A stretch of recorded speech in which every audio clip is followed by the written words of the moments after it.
Now, a society saturated by pornified notions of women. So says the Labour MP Diane Abbott. And in fact, she's echoing sentiments expressed by the Prime Minister's new advisor on childhood, the Tory MP Claire Perry. So, a rare outbreak of cross-party agreement on the perils of forcing children, particularly girls, to grow up too soon. But is there a whiff of moral hysteria about all this? And what, if anything, can parents and politicians do about it? For years, politicians have claimed childhood is being sexualised.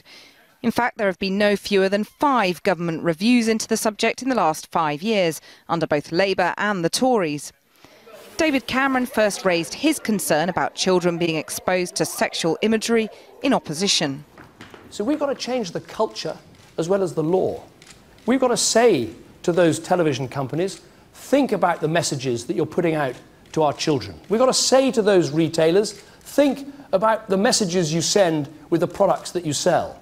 A year after taking office, the Prime Minister commissioned Reg Bailey, the head of the Christian charity Mothers Union, to find ways of addressing the problem.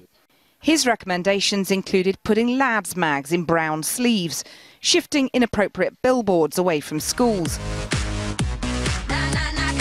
and giving music videos age-appropriate ratings. My hope is that actually we will give parents the sense that they are in control, that they can do things to help their children navigate the world we actually live in. It'll make us think more as responsible adults about the sort of landscape we live in anyway, because we're all affected by it.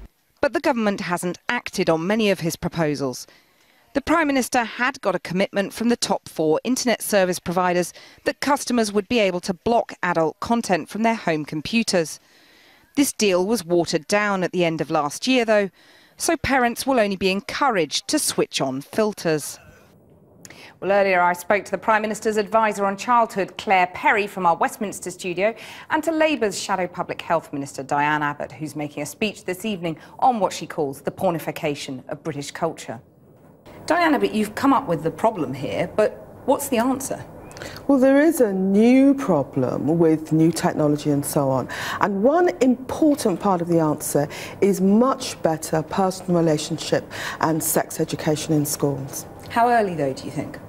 Well, I think that what you have to look at is children at primary school age now have access to a mobile phone, can access pornography, and teaching children about these issues in a very general way, suitable for young children, has to start at primary school age. So what, from the age of 5? Well, it depends what you're talking about, but if you're talking about building girls' self-esteem, and if you're talking about people feeling comfortable with their bodies, certainly from the age of 5 we should be building girls' self-esteem. Claire Perry, can you agree with that early sex education is the answer? Look, I think knowledge is a good thing. My sense, though, is we are always looking really for somebody else to do the job. And we know that, you know, 3/4 of parents think that kids learn about internet safety in schools now, and they don't. Children learn how to build websites.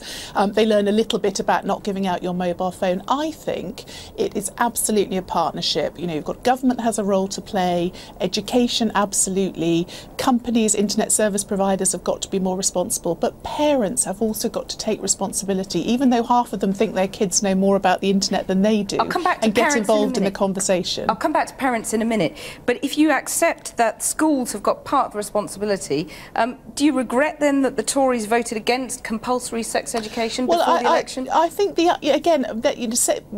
not talking about sex education. I think most parents would be uncomfortable at the idea of pornography being taught. Pornography is a really bad sex educator. We're not talking about pornography, though. We're talking about sex education in I schools. don't think children need more sex education in schools. I think what we need to do is talk about relationship education. Diana? Obviously, parents and families, all types of families, are key to this. But I do think there's more that children can be taught about relationships. I mean, when you say sex education, Tories all go in a flutter.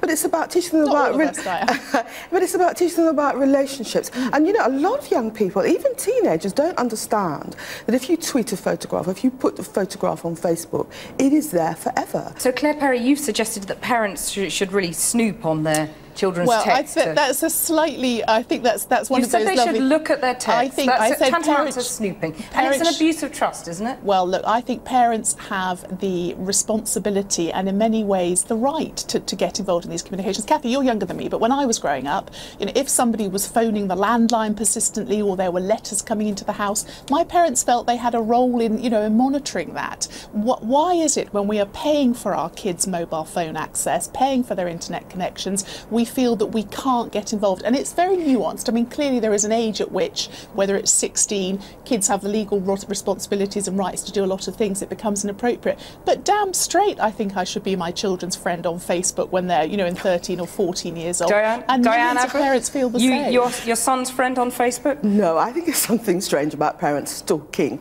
teenagers on Facebook. Diane, it's responsible. That's ridiculous. Before we start stalking our children on Facebook, it's much better to actually have an open conversation with them about these issues, so they're equipped to deal with what a pornified popular culture is going to throw at them, particularly, as I say, young girls. Diana, but isn't there a sort of moral hysteria about this, that a sort of moral panic that, you know, kids have always explored their sexuality, and in a way you could argue that it's safer to explore in a virtual world than in reality? Absolutely. Adolescents have always been fascinated by sex, and girls have always tried to go out wearing as little as possible. What makes it different is the rampant commercialisation and the technology. You know, when I was a child, if you wanted to look at pornography, you had to go to a newsagent and buy a top-shelf magazine, and no one was going to sell it to a 10 or 11-year-old. But now, children even younger than that can go online and look at porn. It's the technology which has made it different. Forgive me, Dan, it's not porn as you and I might have known it. I mean, I think the real challenge is you can very rapidly get into a world on the internet that, I mean, look, I'm a reasonably liberal parent who grew up in the 70s and 80s. Some of the stuff out there is truly horrifying and degrading, and the last thing you would want is anyone to see it, let alone your kids. And actually the real issue is the peer-to-peer content. The NSPCC launched a report on sexting. I don't think Dan was at the launch, where there was some absolutely horrific data about what is going on in every classroom across the country. Girls being asked to write the names of boys on their breasts and send pictures and, you know, send them off. I don't think parents know that that is happening, and those are some of the pressures our young women are under. But the evidence is pretty patchy, isn't it? We don't know really how prevalent this is. I mean, if we go back to the Reg Bailey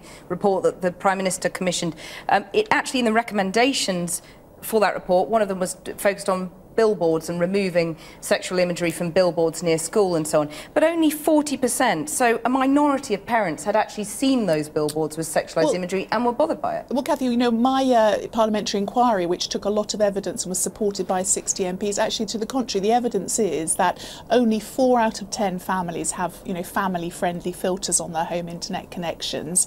Up to half of teenagers, you know, regularly see reasonably explicit pornography. I think there is a pretty common consensus that children are accessing this material and that it is quite damaging. The question is, whose responsibility is it to stop it? And in my view, it's absolutely a partnership. But parents have got to be confident about taking the responsibility for keeping their kids safe in the online world, as we do in the offline world. The fact that the two of you from opposite sides of the political divide are talking about this and agreeing about much of it has been mocked as the Mary Whitehouse 2.0 campaign. Diane, do you see yourself as a Mary Whitehouse? I'm a card-carrying feminist, have the T-shirt, went on the marches, got the dungarees in the back of my wardrobe to show for it. No, I'm not Mary Whitehouse. Look, I don't care what, I frankly don't care what they call us, and I was the women's rep at university. But actually what is interesting is... You're a card-carrying feminist. I'm a member of the Fawcett Society. Damn straight, crikey, you know. But the point of it is that this is an issue. I mean, actually what has been very interesting is that there has been a huge cross-party consensus about this. It hasn't been politicised.